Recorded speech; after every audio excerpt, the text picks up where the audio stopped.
하나님의 말씀의 수종을 들다 보면 성경에 정말 여러 가지 다양한 모습들을 경험할 수 있습니다. 희노애락, 또 생사하복, 여기에 더해서 직접적인 어떤 그 죽음에 관한 얘기, 사후의 그 문제들, 또 우리가 새벽기도 때에 살펴보았던 사사기의 마지막 부분은 분노의 감정을 어떻게 처리하느냐에 따라서 어떤 인생의 모습이 어그러지고 또 혹은 그게 잘 다스려짐으로 말미암아 복에 이르는 그러한 다양한 면모를 우리가 경험할 수 있습니다. 전인격적이라고 해야 할 것입니다. 그럼에도 불구하고 매우 구체적이고 개인적인 그런 실제적인 그런 교훈을 다양한 방향과 또 그 진리를 우리에게 가르쳐 주고 있습니다. 죽음에 관한 얘기도 정말 가감 없이 말하고 있음을 보게 됩니다.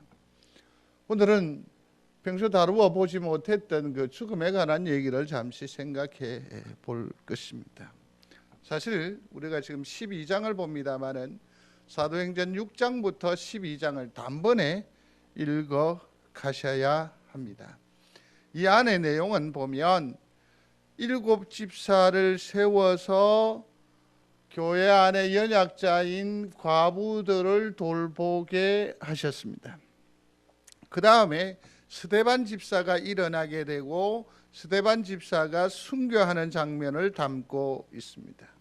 갑자기 분위기가 옮겨집니다. 어디로 가느냐 하면 지금까지는 예루살렘이 중심이었는데 이제는 사마리아로 가게 됩니다. 거기에서 사마리아 사람들 또 에디오피아 내시에게 복음을 전하는 장면을 잠시 보여주고 사도 바울이 개종하는 다메섹에서의 일을 보여주기도 하고 또 성령께서 베드로와 고넬료 사이에 역사하심으로 이방 사람 고넬료가 하나님의 사람이 되는 기적을 우리는 이 말씀 중에서 확인할 수 있습니다. 그런데 다시 어디로 오느냐 하면 이제는 예루살렘으로 와요. 쉽게 말씀을 드리면 1장부터 5장까지 무대는 예루살렘이고 6장부터 12장은 그 중간인 사도행전 1장 8절 말씀 혹시 기억하십니까? 너희가 권능을 받으면 온 유대와 사마리아와 땅끝까지 이르러 그랬는데 맨 처음에 하나님의 귀한 그 역사는 어디에서 1장부터 5절은 예루살렘 중심으로 이루어져요. 그러다가 6장부터 12장은 온 유대와 사마리아에서의 사역이 이루어져요.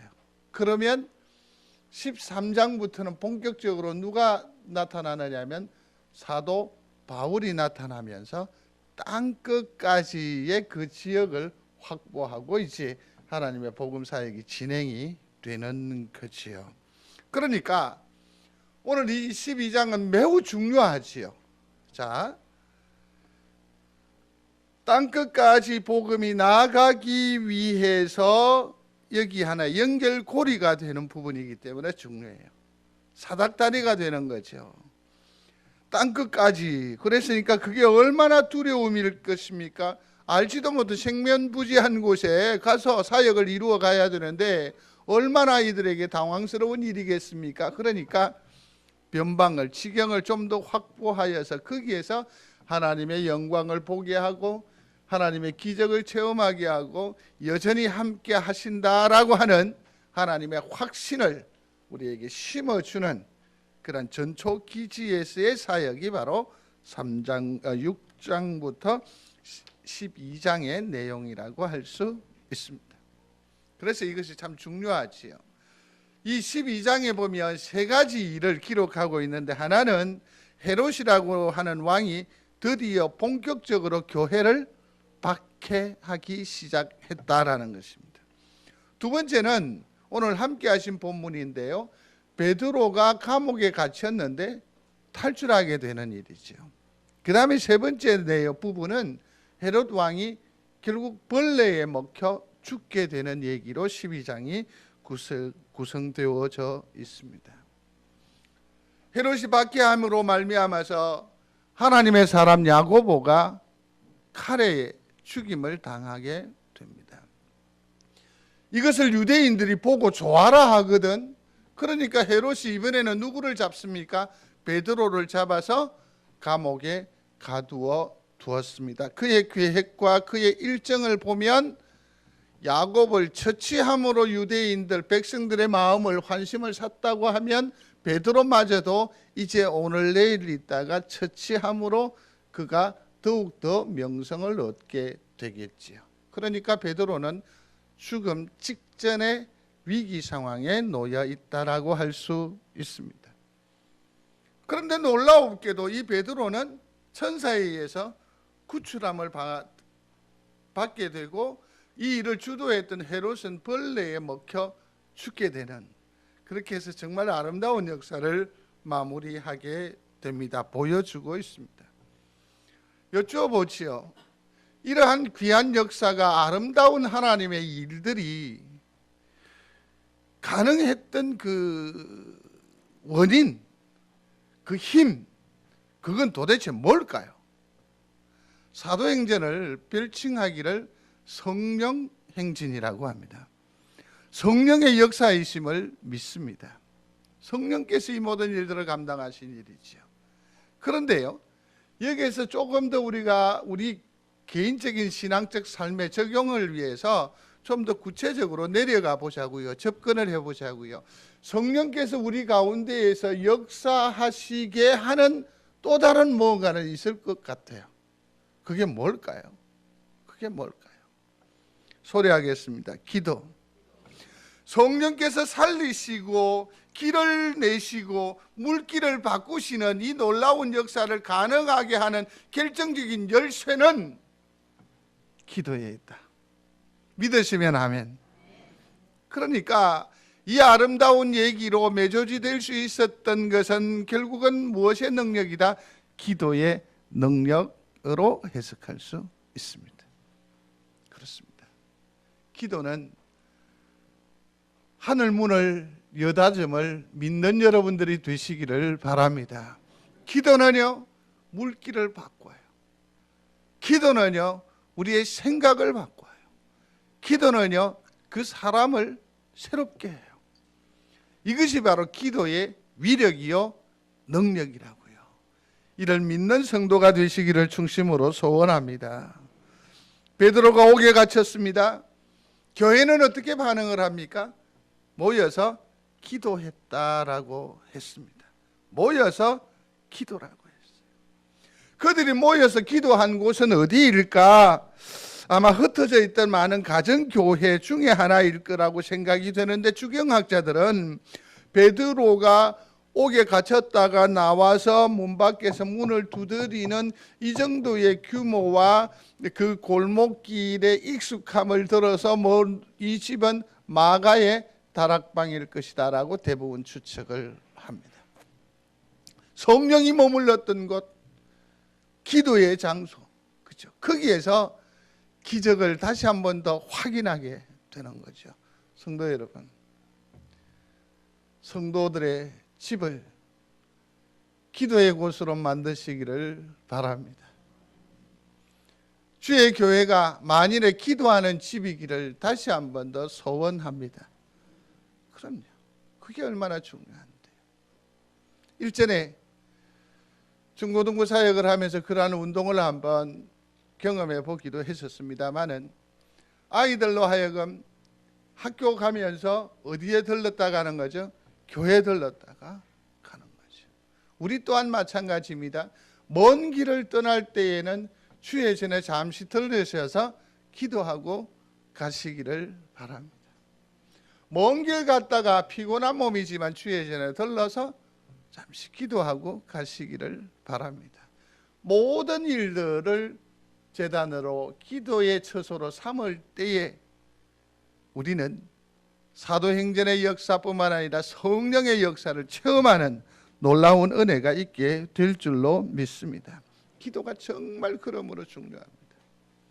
어떤 의미로 봐서 기도가 필요치 않았던 주님께서도 보면 세례 받으시기 전에 12 제자를 부르실 때에 자신의 죽음과 부활에 대해서 말씀하실 때에 변화산상에서도 또 제자들에게 기도가 무엇인지 가르치기 전에도 기도하셨다는 거죠. 그러니까 가르치시기 전에 겟세마네 동산에서 심지어 십자가 위에서도 기도하셨다라는 것입니다.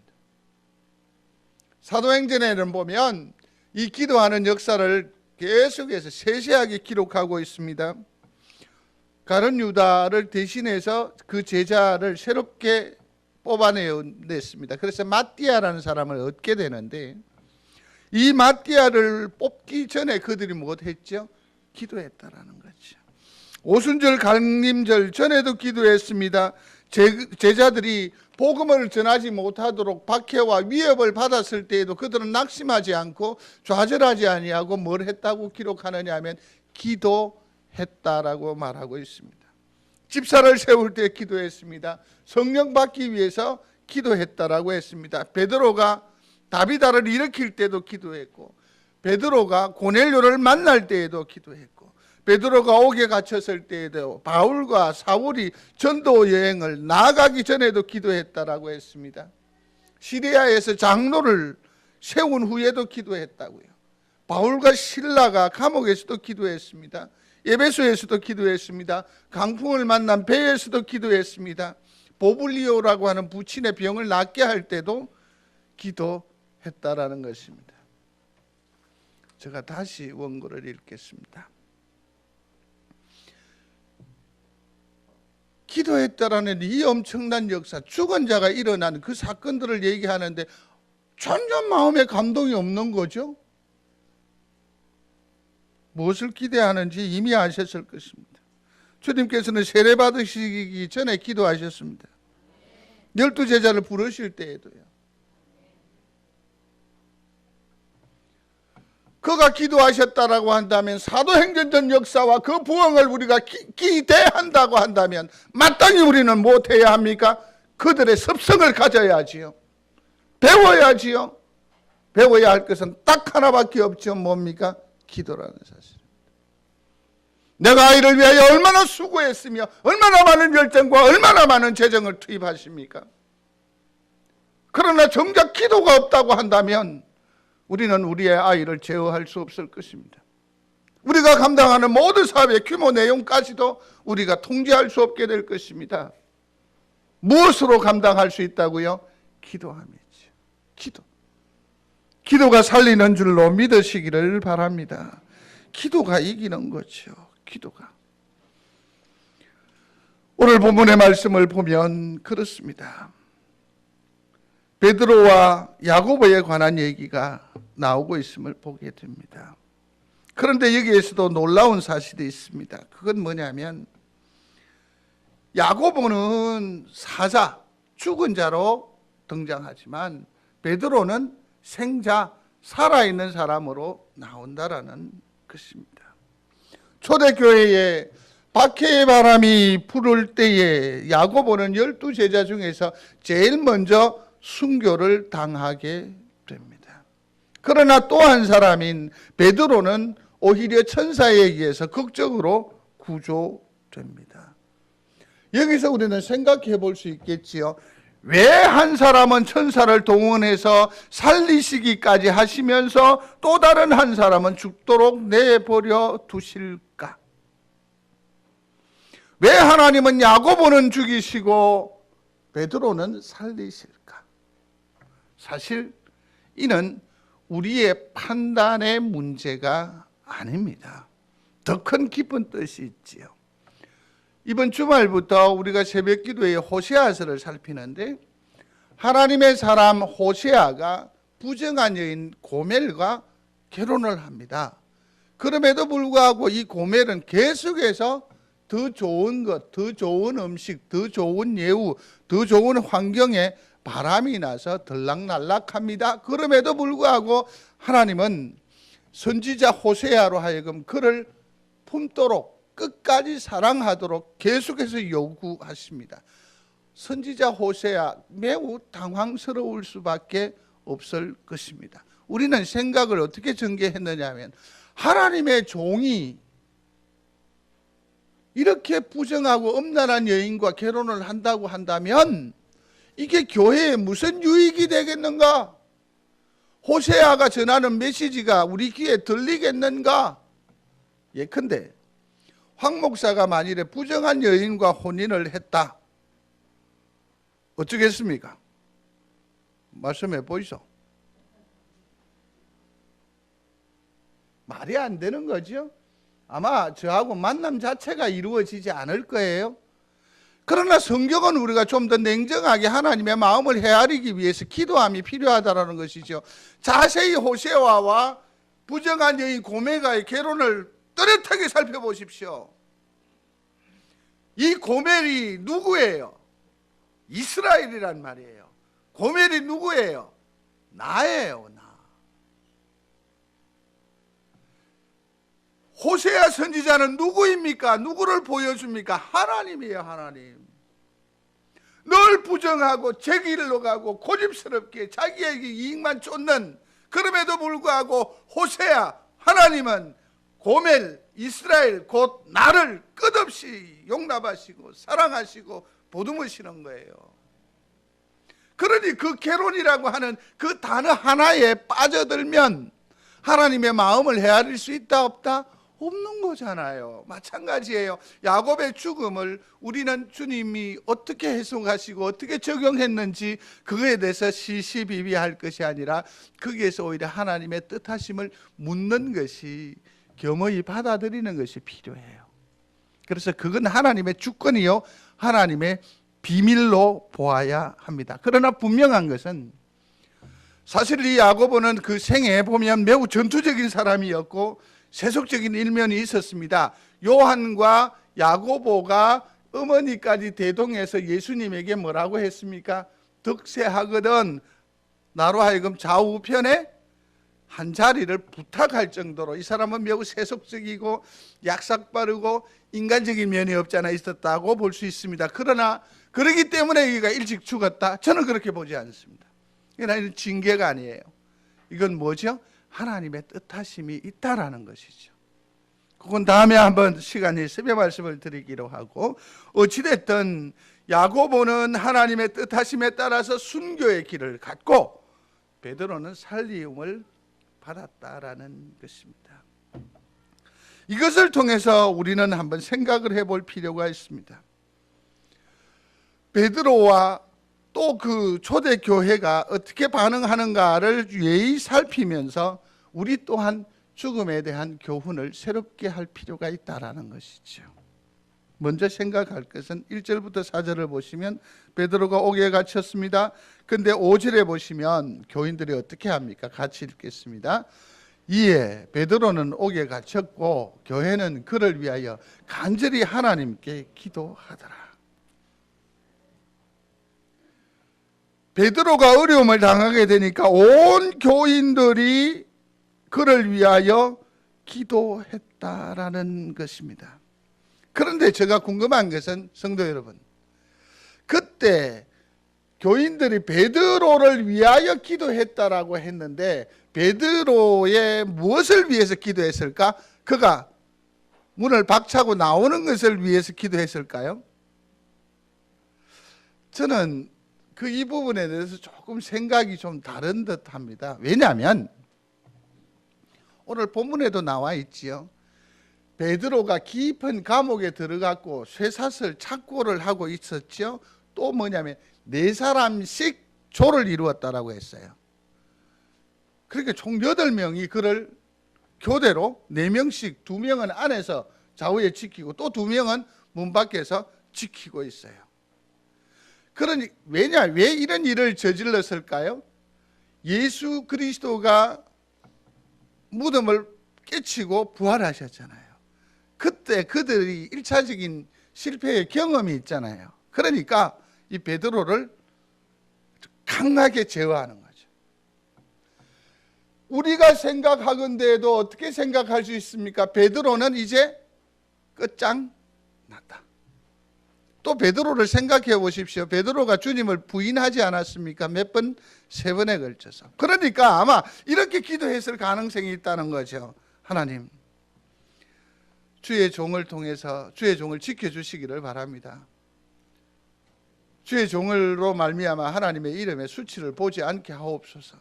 믿음을 강하게 해주셔서 베드로가 2번 다시 주님을 부인하지 않고 주님의 영광을 보게 해 주십시오.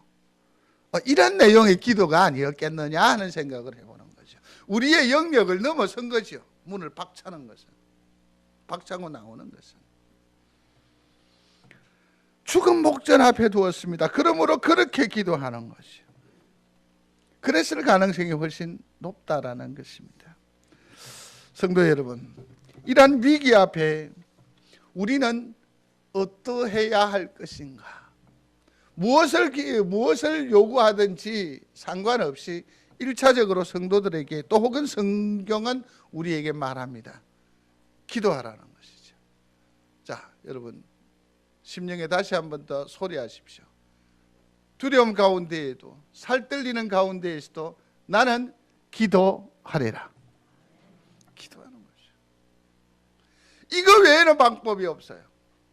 이거 외에는 방법이 없어요. 첫 번째로 기억해야 합니다. 어려움이 있을 때에 무엇하라고요? 기도하십시오. 기도하십시오. 기도하십시오.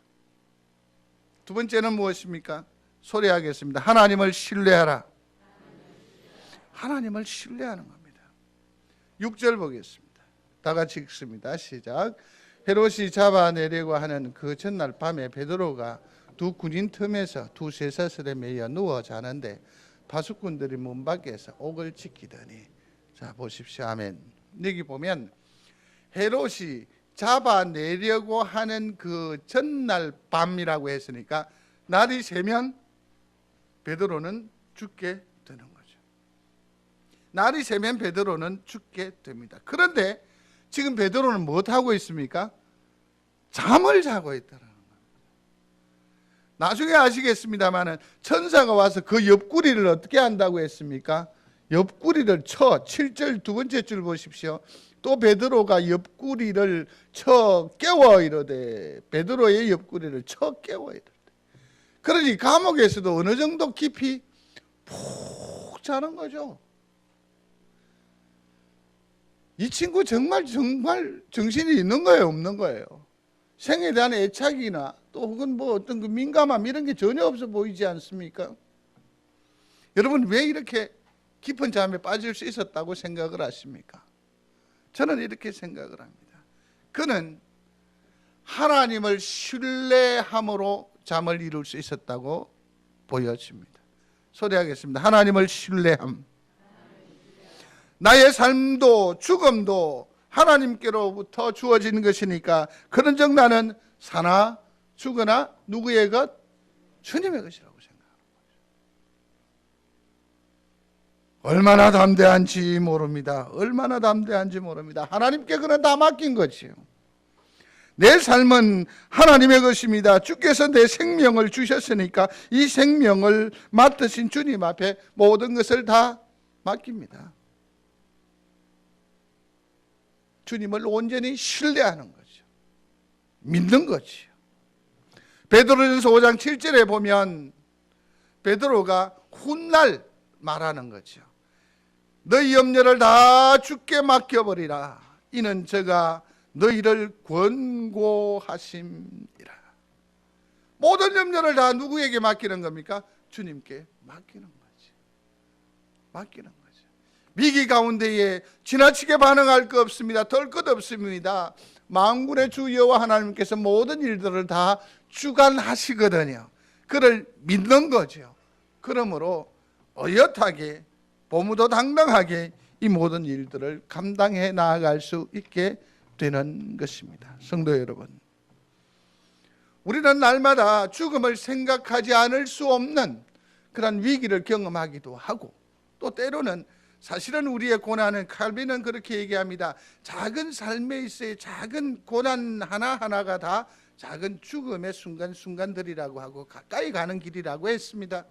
그렇다고 한다면 우리는 날마다 무엇입니까? 죽음을 경험하거나 최소한 죽음에 한 걸음 한 걸음 더 나아가는 그런 인생 형국이라고 해도 과언이 아닐 것입니다.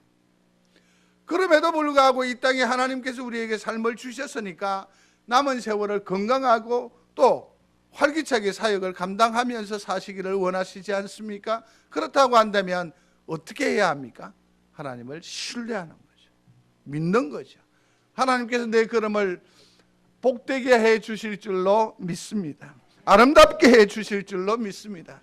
하나님의 뜻에 합당한 자로서의 삶을 살아가게 하실 줄로 믿습니다. 모든 것이 다 불안합니다. 가능성이라고는 전혀 없습니다. 그럼에도 불구하고 우리가 하나님을 신뢰하게 될 때에 하나님의 은혜와 하나님의 능력은 어느덧 내 가슴에, 내 심장에 와닿는 것을 체험하는 여러분들이 되실 줄로 압니다.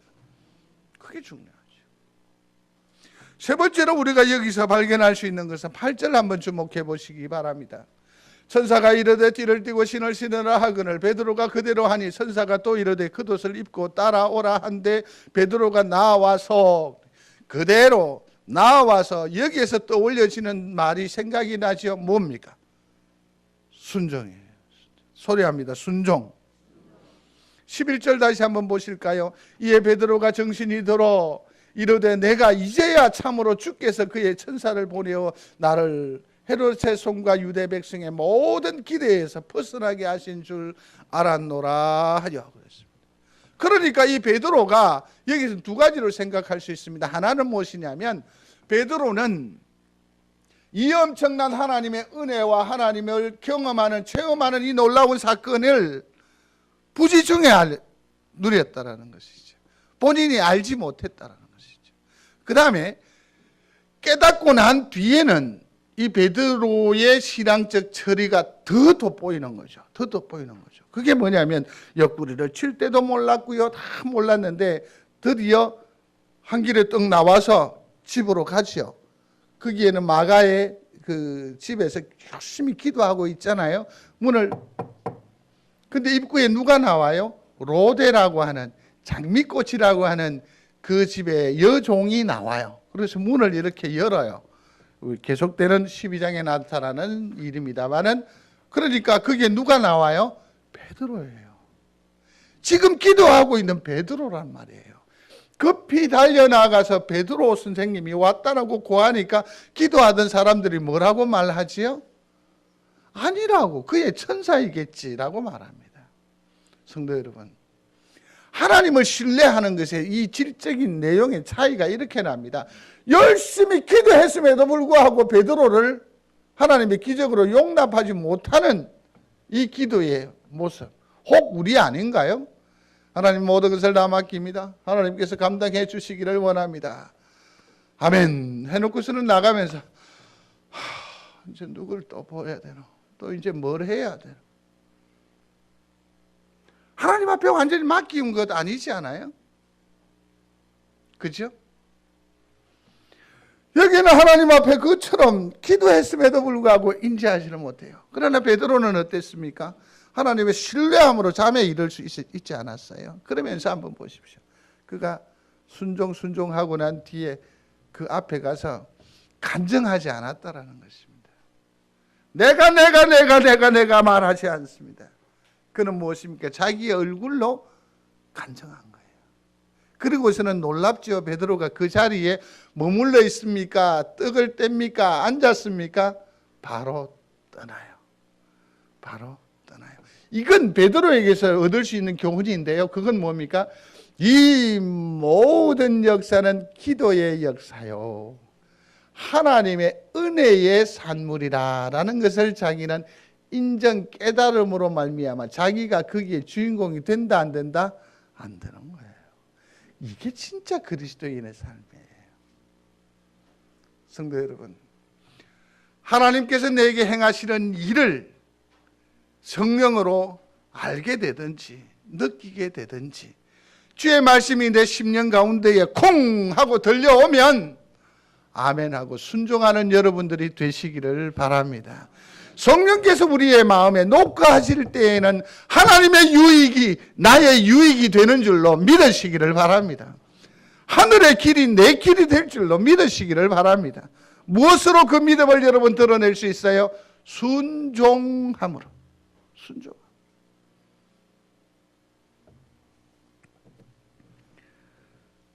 여기서 높아심이 한 가지만 더 추가해서 말씀을 드리고 싶은 것이 있습니다.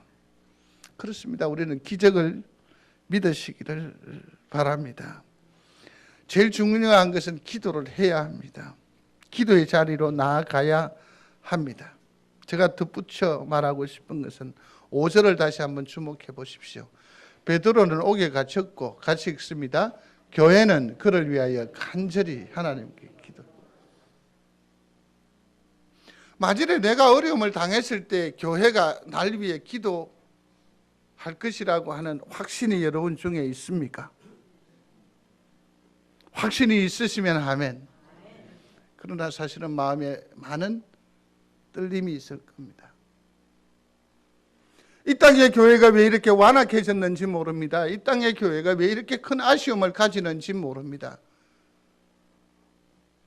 청년의 때에 예수 그리스도를 영접했습니다. 그리고서는 교회 안에 피아노 반주를 했습니다. 새벽 기도를 섬기기도 했으니까 얼마나 대단했겠어요. 피아노도 자기 손으로 익힌 거예요. 참 대단하지요. 결혼을 합니다. 근데 뒤늦게 믿은 어머니, 아버님이잖아요. 그러나 그는 교회에 헌신했거든요. 결혼을 했는데 성도들이 많이 왔을까요? 안 왔을까요?